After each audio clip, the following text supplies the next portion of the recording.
Larissa Bombardi, que está com a gente desde o início do canal, já há 4 anos, está hoje onde e fazendo o quê? Sei que você está na Europa, mas você está sempre em trânsito. Uhum. Como vai você? Obrigada, Bob, de novo. Que prazer essa trajetória contigo. Eu estou desenvolvendo um projeto de pesquisa na França, num programa do governo francês que se chama Pausa, que é um programa que acolhe pesquisadores exilados. Então, eu desenvolvo um projeto num núcleo de pesquisa que se chama SESMA, em colaboração com a professora Isabelle Hillenkamp, e o tema da minha pesquisa é justamente o impacto dos agrotóxicos na saúde das crianças e das mulheres. Tem um recorte de gênero também nessa pesquisa que eu estou desenvolvendo agora. Vamos chegar a isso, mas você falou em pesquisadores exilados. Então, para Sim. quem está chegando de passagem agora, não viu, não acompanhou, do que se Uhum. trata e vocês são quantos e desde quando? Uhum. Bem, eu estou exilada desde 2021 na Europa. Eu fui ameaçada no Brasil depois de ter lançado um atlas mostrando o impacto dos agrotóxicos no Brasil e as conexões com a União Europeia. Depois que eu lancei esse atlas em inglês na Europa, eu passei a sofrer diferentes tipos de ameaça. São muitos os exilados de muitos países nesse programa. Então, tem muitas pessoas do Oriente Médio, como também tem da Ucrânia, e algumas brasileiras. Eu e o caso da Márcia Tiburi, que também foi acolhida nesse programa até recentemente. Uhum. E vocês quantos eram? Isso foi nos anos Bolsonaro. Quantos chegaram a ser? Se eu não me engano, uns 40, alguma coisa assim, não era do Brasil? Eu não sei o número exato, mas mais de 40, com certeza, em diferentes lugares do mundo, não só na Europa, alguns se refugiaram nos Estados Unidos também, em outros países que receberam esses pesquisadores, muitos pesquisadores, né? Inclusive, a gente criou uma rede, eu tomei parte nessa rede, ela já existia quando eu fui convidada, que se chama Irerê, é uma rede de apoio a cientistas ameaçados, a pesquisadores ameaçados, é uma rede brasileira. Irerê é um pássaro que avisa outros pássaros quando há um perigo, quando há um risco. Essa rede ela está em curso.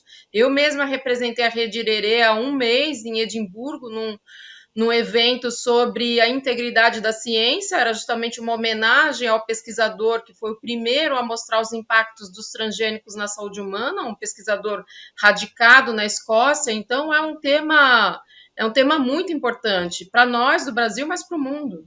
É bom você dizer isso para as pessoas, porque as coisas são muito rapidamente devoradas hoje em dia, as Uhum, pessoas se lembrarem onde estávamos e onde estamos, né? Então uhum. sigamos. E agora, no momento, qual é a novidade, a notícia dessa semana agora, que eu sei que parte daí da Bélgica? Tem uma Mas notícia incrível, que a Bélgica acabou de, sexta-feira, anunciou que vai proibir a exportação de agrotóxicos proibidos na própria Bélgica, na União Europeia. Então, é uma decisão incrível. Tem uma coalizão muito grande de organizações da sociedade civil pressionando o governo belga a fazer isso, como tem na Alemanha, como tem na Holanda. E é uma decisão que já havia sido tomada pela França há 2 anos atrás, então é algo que cresce. A União Europeia está cada vez mais discutindo esse duplo padrão, esse dois pesos e duas medidas, quer dizer, essa grande incoerência de produzir e exportar substâncias que eles não toleram no próprio território. A gente está diante de uma forma muito colonialista desse sistema se organizar. tá, só para ter uma ideia, Uhum, só para ter um exemplo, por exemplo, que marcas ou que nomes populares de uhum. agrotóxicos estão sendo proibidos? Essa exportação vai proibir da Bélgica e da Europa. Aham, posso dar alguns exemplos. Eu posso falar do fipronil, por exemplo, que é o principal agrotóxico associado à morte das abelhas, não só as abelhas, mas todos os outros polinizadores que são responsáveis pela manutenção da biodiversidade. Eu posso falar de prodione, eu posso falar também de É o Prodione, clopirifos, enfim. que é Essas substâncias, muitas delas, elas, na verdade, elas não causam um problema só, elas causam muitos problemas. O iprodione, por exemplo, ele é um disruptor endócrino. O que é isso?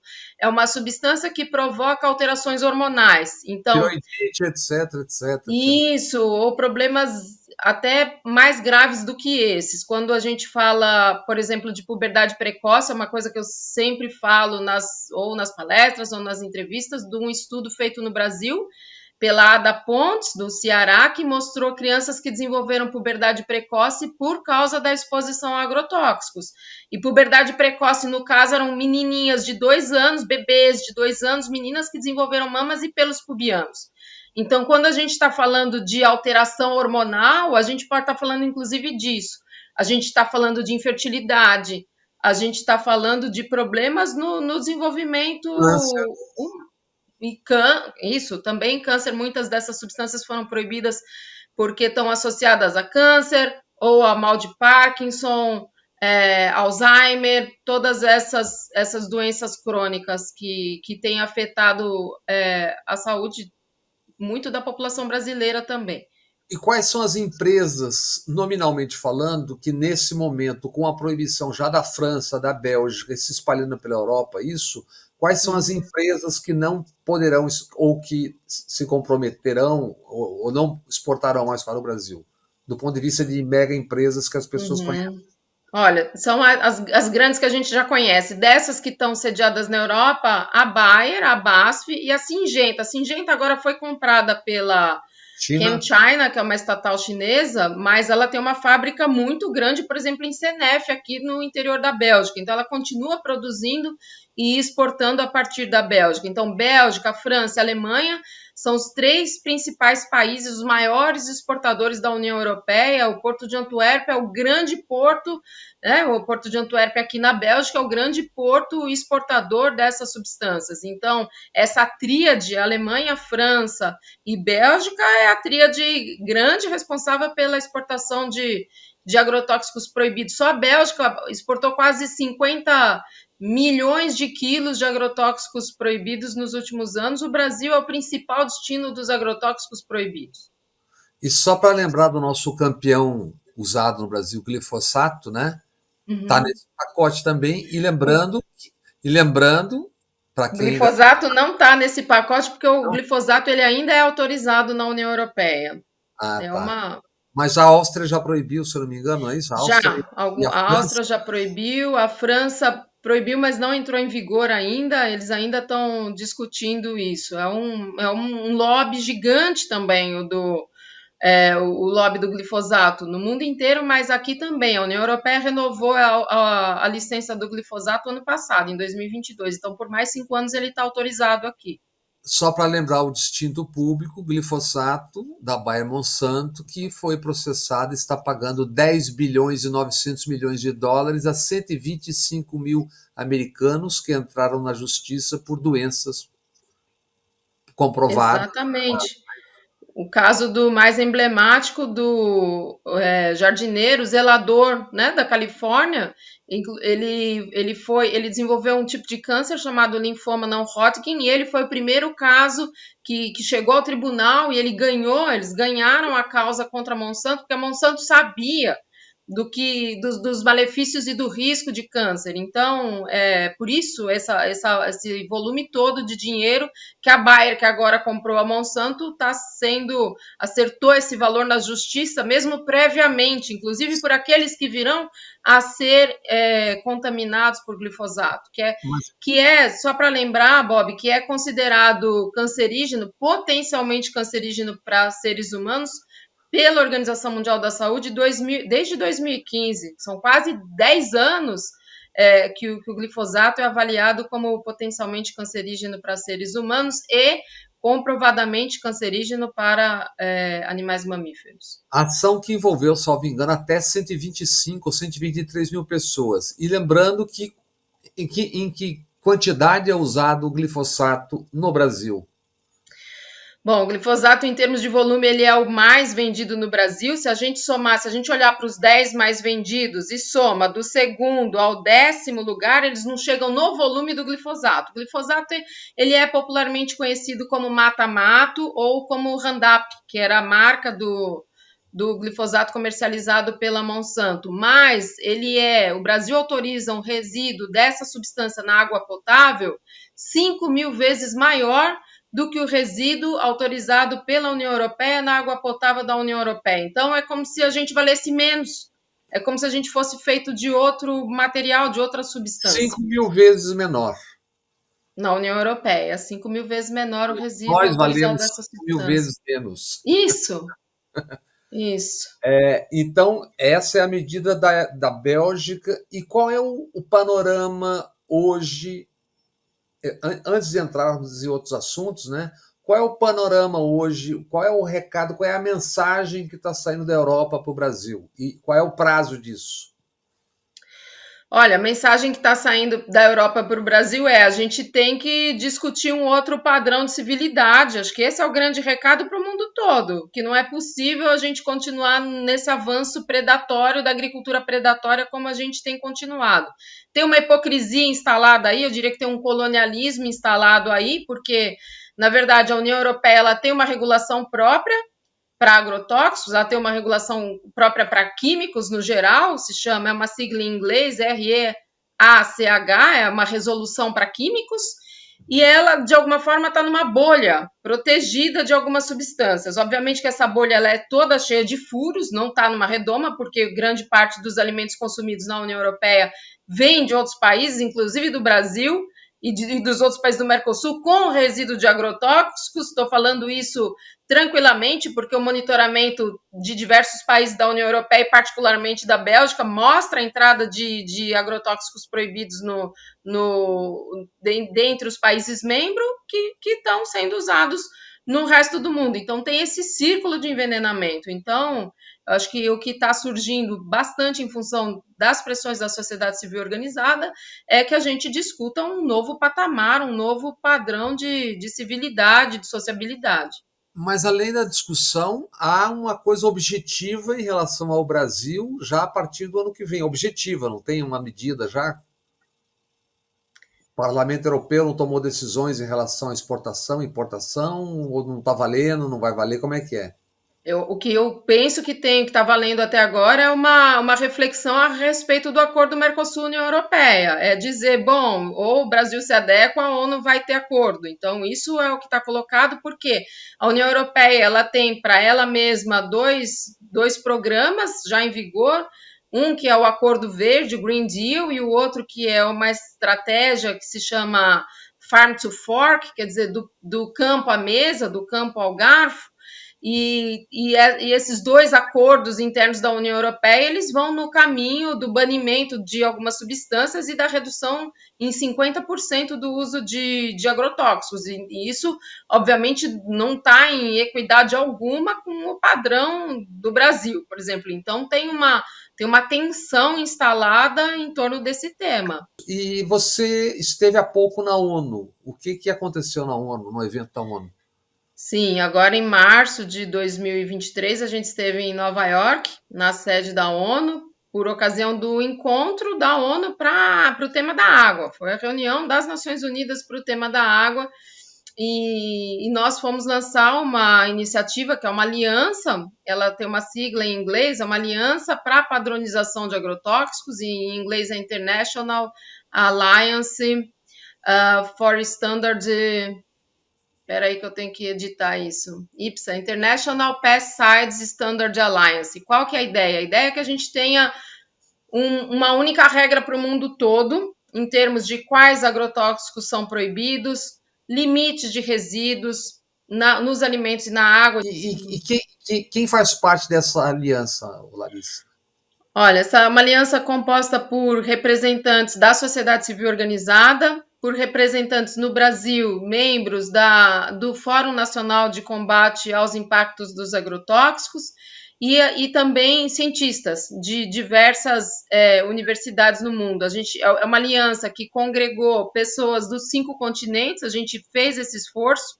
E também quem teve presente, quem fez uma fala de abertura desse evento foi o Marcos Orellana, que é o relator da ONU para substâncias tóxicas e direitos humanos, vendo com muito bons olhos essa iniciativa.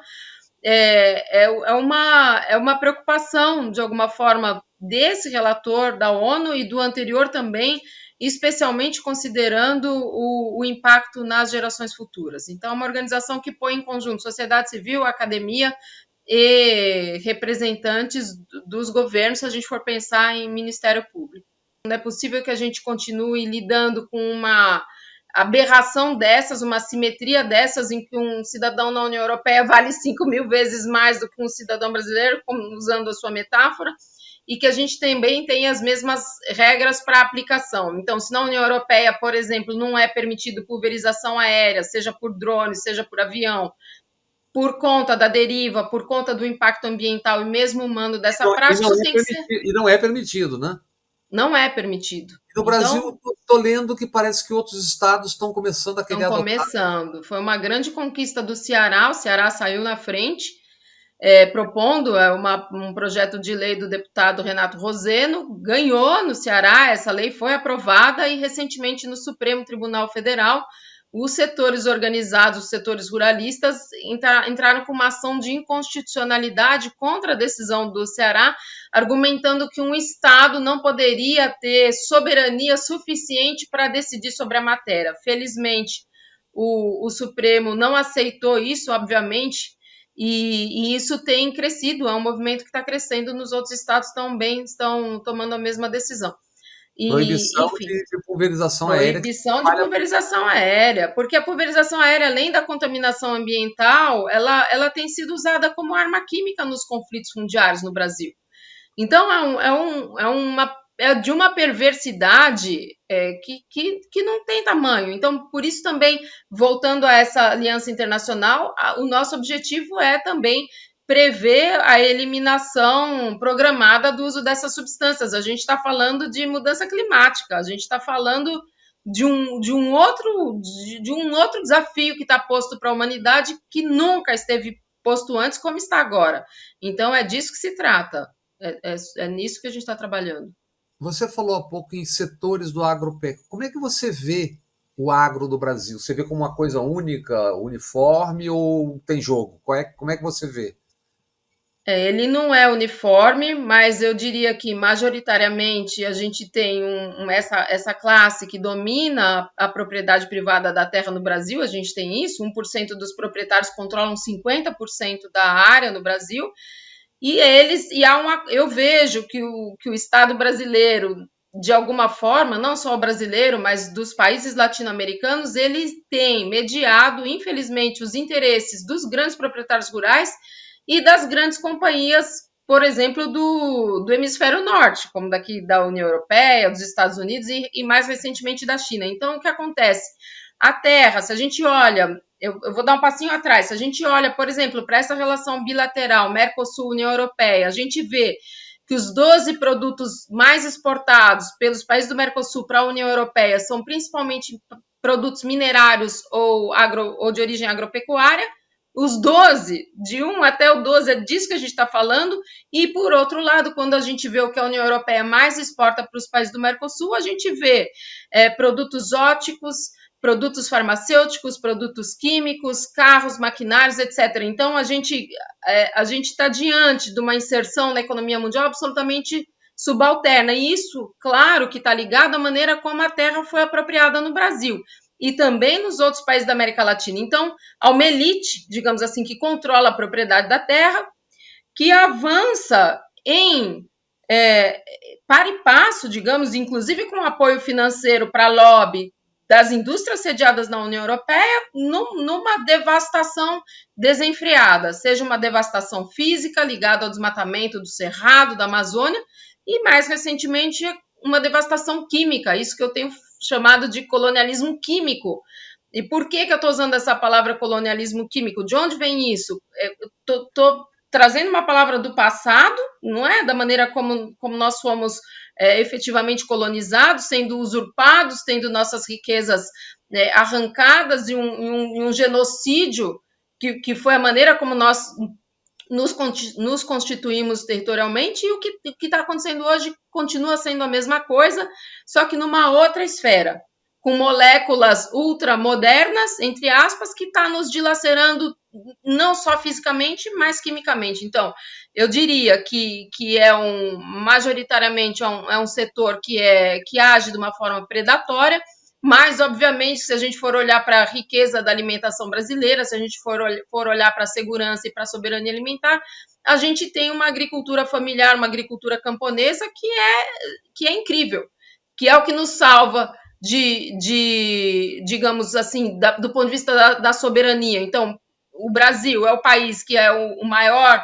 exportador de carne bovina, um dos maiores exportadores de carne bovina, e, no entanto, o preço da carne é muito cara no Brasil. Por exemplo, a carne, ou o Brasil é o país em que o feijão é o símbolo da alimentação nacional, mas a gente importa feijão há mais de 10 anos.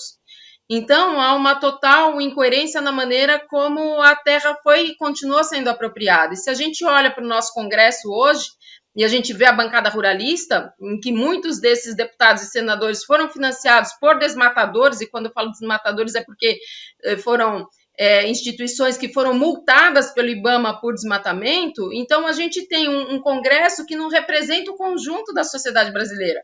A gente tem uma sociedade que é majoritariamente urbana e a maior representatividade no Congresso brasileiro, na Câmara e nos Senados é de ruralistas, entende? Então, tem um lobby dessas empresas que funciona, o grupo de olho nos ruralistas mostrou isso de uma forma clara, como dia, como essas empresas sediadas na União Europeia financiam o lobby que acontece no nosso parlamento. Então, eu diria que majoritariamente a gente tem um setor agrícola que age de forma predatória.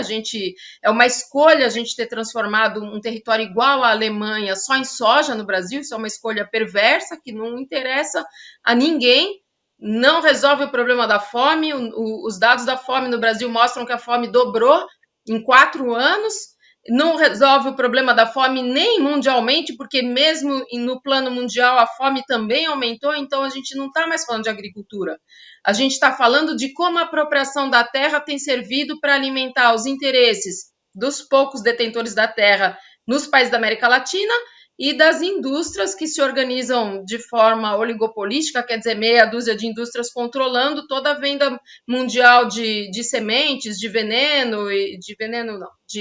sementes, de agrotóxicos e todo o aparato tecnológico para essa agricultura. Você está me falando que pelo que eu estou entendendo, tem o seguinte quadro. De um lado, você tem normas que claramente começam a, aspas, proibir esse ambiente a partir do ano que vem, a partir da Europa, de um lado. Do outro lado, como você tem essa política que você chama de neocolonial, isso complica ainda mais o jogo do Brasil, a porção ogro do agro, não é isso? Porque você está dando a justificativa para o discurso protecionista europeu que não quer, que não, Sim, que não sim, quer, sim. quer vender e não quer comprar do Brasil, então os caras Isso. vão se utilizar disso, é isso? De alguma forma, aqui, os produtores rurais na União Europeia, o principal argumento deles eles são contra o acordo porque eles dizem a gente não trabalha em pé de igualdade. Os caras usam agrotóxicos que a gente não usa, é isso. Por exemplo, né? Por exemplo, para falar pouco, porque se a gente olha, por exemplo, os resultados de trabalhadores que estavam em condição análoga à escravidão libertados no Brasil, a gente vê uma mancha, eu acabei de mapear, vou lançar, justamente nos estados que compõem a Amazônia Legal Brasileira. Então E é vai disso, para lançar falar quando? pouco, eu estou falando de agrotóxico. Vai lançar quando? Esse ano, em agosto, espero.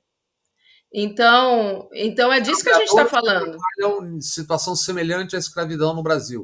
Isso, é disso que a gente está falando. Então, como isso, né? Agora, obviamente que tem uma, eu diria que eu não quero usar uma palavra do âmbito moral, né? Mas se eu for usar uma palavra do âmbito moral, eu diria que tem um cinismo, tem uma hipocrisia da União Europeia, mas a gente não está falando de uma pessoa, a gente está falando de um bloco econômico, enfim. Então, o que tem em curso agora é uma decisão da União Europeia que está relacionada com essa confortável assimetria em que a União Europeia se instaura na economia mundo. Ou seja, o que é que está em jogo? A União Europeia com o acordo. Tem inclusive um documento muito interessante escrito pela Comissão Europeia, que era por que é importante o acordo Mercosul-União Europeia, justificando que eles vão criar mais empregos aqui, vão poder exportar mais e vai eliminar algumas dificuldades que eles têm para exportar, por exemplo, químicos. Então, para não dizer que isso é uma ironia, eu diria o seguinte: tem uma posição muito colonialista da União Europeia, que também está confortável no plano do marco regulatório internacional atual para agrotóxicos, porque o que diz a regulação internacional para agrotóxicos? A gente tem 3 convenções internacionais de Basel, de Estocolmo, de Roterdã, mas o que se conseguiu banir até hoje não chega na casa dos 20 agrotóxicos. E a União Europeia, ela mesma já baniu 269. Então, quando a União Europeia exporta essas substâncias para países como o Brasil, e os representantes da Comissão Europeia são questionados, eles dizem assim, não, mas a União Europeia não exporta aquilo que os países não querem comprar. Isso se chama responsabilidade compartilhada. Eu diria, isso é o novo colonialismo, é o colonialismo químico, é a mesma coisa que no período da escravidão dizer que os escravos, os africanos, concordaram em escravizar os seus irmãos. Então, é de um nível de assimetria e de desigualdade que a gente vê sendo reproduzido hoje, de uma perversidade, porque é invisível, porque quando a gente fala dessas substâncias, não tem materialidade, a gente não consegue ver, a gente não consegue sentir, sabe?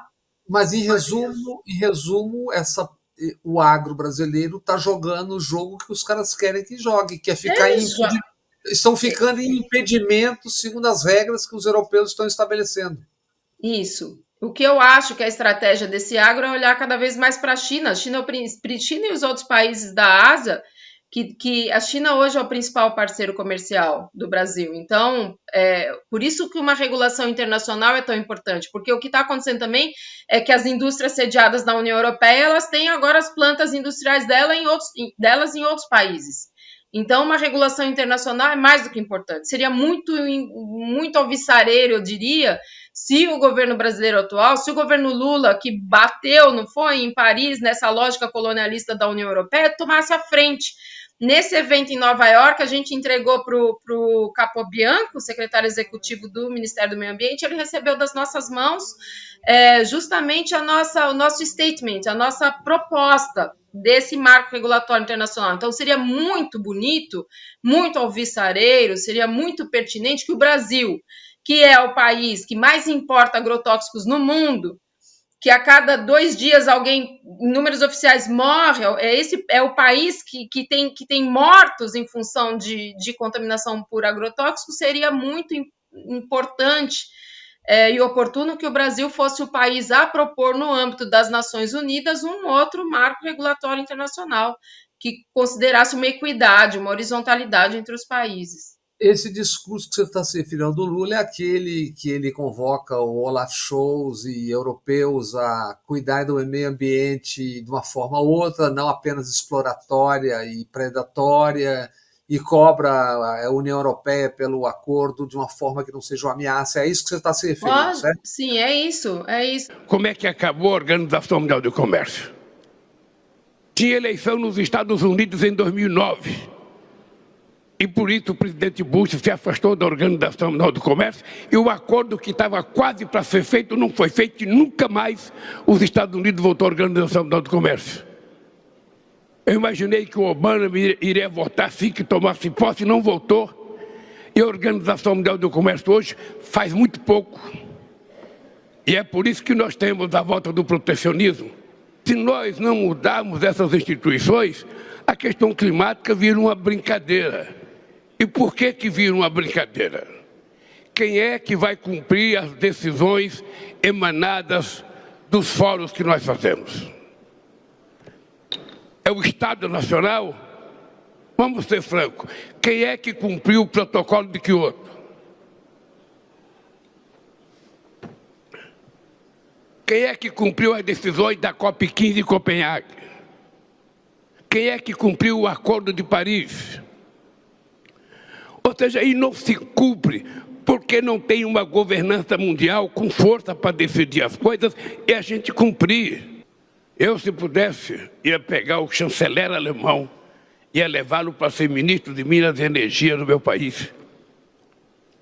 para ele poder transformar todos os nossos minérios em produtos, para exportar produtos acabados e não apenas minério. Foi a melhor coisa que eu ouvi aqui ontem no jantar e hoje aqui nessa reunião. Porque é verdade, nós somos exportadores de matéria-prima e não ficamos com o resultado daquilo que nós produzimos. Em muitos lugares do mundo, as empresas que retiram o minério sequer reflorestam a floresta. Deixam um buraco e vão embora. É uma cobrança de coerência, não é? Porque, obviamente, é muito fácil dizer o Brasil usa, no Mato Grosso, por exemplo, 16 quilos de agrotóxico por hectare, mas as empresas sediadas nesses países, elas se beneficiam disso. No último ano, o valor mundial comercializado pelas 20 maiores empresas foi em torno de 60 bilhões de dólares, só em agrotóxicos. Para o mundo. Para o mundo todo. Mas, enfim, 3 grandes empresas controlam, 6 grandes empresas controlam 70% desse valor. Então, o Bayer, BASF, pela ordem, Syngenta. Syngenta que a China comprou da suíços, é isso? Que a China comprou da Suíça. Syngenta é a primeira, Bayer a segunda, BASF a terceira, Corteva a quarta, UPL a quinta, Corteva, que é dos Estados Unidos, UPL da Índia, em sexto lugar, a FMC também dos Estados Unidos. Elas controlam 70% das vendas mundiais de agrotóxicos. Antes da gente continuar, um lembrete. Você está nos dizendo há 4 anos que nós estamos comendo e bebendo agrotóxicos em quantidades absolutamente criminosas que estão adoecendo a população. É isso? É isso, exatamente isso. 18% da população intoxicada no Brasil com agrotóxicos são crianças e adolescentes de 0 a 19 anos. Isso é um infanticídio. Isso é um infanticídio, é uma tragédia mundial. Não tem outro nome para isso a não ser infanticídio. E a União Europeia, a Folha de São Paulo, acabou de mostrar essa preocupação do Brasil, porque a União Europeia decidiu que vai barrar a compra de bens produzidos em áreas desmatadas, a partir de agora, com 18 meses para esse período de transição. Ou seja, não dá mais para seguir esse caminho, essa tragédia que foi. O Cerrado é o bioma mais afetado no Brasil pelo desmatamento. Proporcionalmente, o Cerrado está mais desmatado do que a Amazônia. Cara do Congresso. É a cara do Congresso, é a cara do Congresso. É a cara do Congresso, o Cerrado é Brasília, é aí no entorno. Isso, e acho que é importante dizer que toda devastação ambiental, ela é primeiro uma devastação humana. Acho que é importante fazer essa ressalva. Não existe crime ambiental, não existe devastação ambiental sem a devastação humana. A primeira é a devastação humana. Então, quando a mata já foi desmatada, é porque as comunidades já foram aniquiladas. Então, é disso que se trata. Acho que quando a gente fala em agrotóxico no Brasil, normalmente a gente pensa em alimentos. Mas eu vou falar, por exemplo, da água. A água que é o principal alimento de todos nós somos feitos de água. Eu vou dar o exemplo de 2 resíduos. O Brasil ele autoriza um resíduo de tebuconazol, que é um fungicida, na água, que é 1.800 vezes maior do que o resíduo que a União Europeia autoriza dessa substância. Dentre outros efeitos à saúde humana, essa substância... Bob, para dizer uma coisa, quando a gente está falando de substância assim perigosa, falar em o dobro já é muita coisa. Agora, 1.800 vezes mais, não tem palavra para descrever o tamanho do absurdo que é isso. A doença a doença e a morte. É isso. Nesse caso, essa substância, o tebuconazol, ele está relacionado à alteração no sistema reprodutivo e à malformação fetal. E o outro caso, que é aquele que é mais chocante, que a gente fala toda hora, é o caso do glifosato. A União Europeia autoriza um resíduo dessa substância de 0,1 microgramas por litro e o Brasil de 500 microgramas por litro. Isso significa que a gente autoriza 5.000 vezes mais resíduo de glifosato, que é um herbicida, na água potável do que a União Europeia. O glifosato, a gente já falou, mas só para lembrar, ele está ligado a diferentes tipos de câncer, como o linfoma não Hodgkin, ele está relacionado ao autismo, ele está relacionado a problemas de fígado, ele está relacionado a alterações nas células embrionárias e da placenta, ele está relacionado à necrose da placenta, ele está relacionado a disrupções endócrinas, quer dizer, ele está relacionado a alterações no sistema hormonal e ele também está relacionado a câncer de mama. Então, é disso que a gente está falando. Então não tem como a gente viver numa desigualdade dessas. Isso é um absurdo. Isso está na água dos rios, está na água toda. É isso. Está na água potável. Se a gente abrir a torneira e fizer um exame químico e nesse exame detectar um nível de glifosato desses, que é 5.000 vezes maior que a União Europeia, está tudo certo. E, para a maior parte dos agrotóxicos, a gente não tem sequer limite definido no Brasil. O que isso significa? Que qualquer número está dentro da conformidade. Bem, você sabe que eu fiz exame com as 2 técnicas que você me indicou, com pipeta, e deu basicamente uma coisa que eu não sei o nome, fito, não sei o quê, mas significa plástico na água, isso com filtros, etc, etc. Exatamente. Em São Paulo, importante dizer isso. Em São Paulo, não é nas quebradas, não é na Amazônia, onde estão toneladas de mercúrio, né? Exatamente. E, de alguma forma, essa maneira como o Brasil tem conduzido, por exemplo, a sua agricultura ou sua extração mineral, está levando o Brasil para um buraco a longo prazo. Essa mesma elite que devasta da maneira como tem devastado, impacta o meio ambiente, impacta a saúde humana. A gente tem, nos últimos anos, 56 mil pessoas intoxicadas com agrotóxicos no Brasil, o que pode significar 2 milhões de pessoas se a gente for considerar os casos não notificados. Isso tem levado a uma devastação da saúde humana, da saúde ambiental e poderá significar uma devastação econômica também a médio prazo, porque assim como a União Europeia já está colocando restrições ou de alguma forma boicotes indiretos aos produtos brasileiros, não é? Já que a União Europeia, por exemplo, não vai importar mais produtos que estejam relacionados ao desmatamento, e isso tem sido um elemento de tensão na discussão do acordo Mercosul-União Europeia, por exemplo, o tema dos agrotóxicos vai ser a tendência mundial. Então, o Brasil, né, esse setor tem que olhar para si mesmo e entender que o mundo está cobrando uma outra postura desse país. Aliás, foi outro tema que o Lula também tratou na conversa, dirigindo-se exatamente à União Europeia, né? Da ameaça, etc, etc. Exatamente, porque obviamente há uma pressão da sociedade civil na Europa que não quer estar comprometida nem com devastação ambiental e também não quer se envenenar, não quer se contaminar se alimentando com alimentos com resíduos de agrotóxicos. Então, essa tensão está posta e é passada a hora de enxergar que, por exemplo, algo como o pacote do veneno é rasgar não só o princípio de precaução no Brasil, que tem a ver com a salvaguarda da população brasileira, como é rasgar também a inserção do Brasil nos mercados tão caros, digamos, a esse setor. Agora estou lembrando, sabe do que? Você está falando do feijão, tal. O que temos no feijão no Brasil e no fumacê contra a dengue? Nós temos a mesma coisa no feijão e no fumacê, uma substância que se chama malationa, que é um larvicida, um inseticida. Ele é autorizado no Brasil num volume de resíduo que é 400 vezes maior do que o resíduo autorizado dessa substância na União Europeia. A malationa, assim como o glifosato, foi classificada pela Organização Mundial da Saúde como potencialmente cancerígena também em 2015 pela Organização das Nações Unidas, pela OMS, pela Organização Mundial da Saúde. Então é isso, o que tem no feijão? Tem malationa, dentre outros agrotóxicos. E quando tem, em níveis que estão nas centenas de vezes maiores do que aqueles da União Europeia.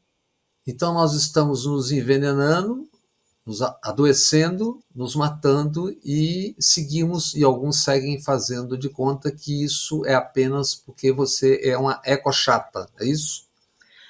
É basicamente isso. Essa é a desculpa. Numa das formas em que eu fui perseguida, que eu sofri uma perseguição que era da minha própria vida e outra um ataque à minha pesquisa científica, uma tentativa de desqualificação e a justificativa era essa, de que era um posicionamento político ou de que estava relacionado a algum tipo de ambientalismo, entre aspas, natureba. E não é disso que a gente está falando. A gente está falando de um outro patamar de discussão.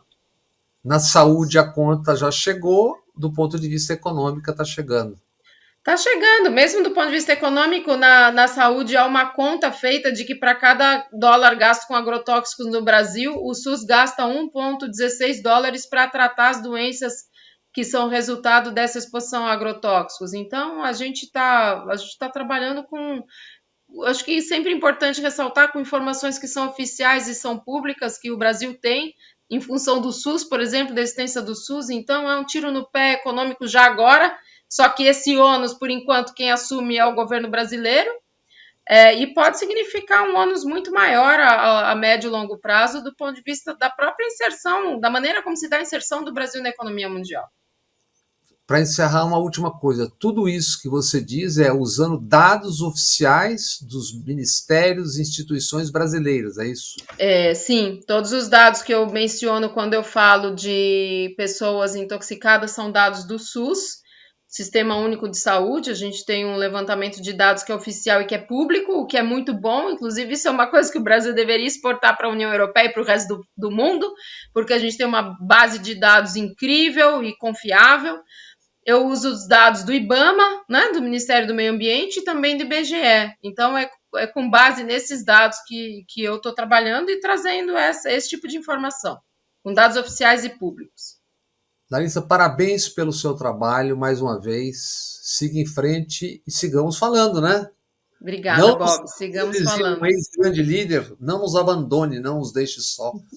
De jeito nenhum. Prazer falar com você, Bob. Obrigada. Falou, querida. Tchau, tchau. Obrigado. Tchau, tchau.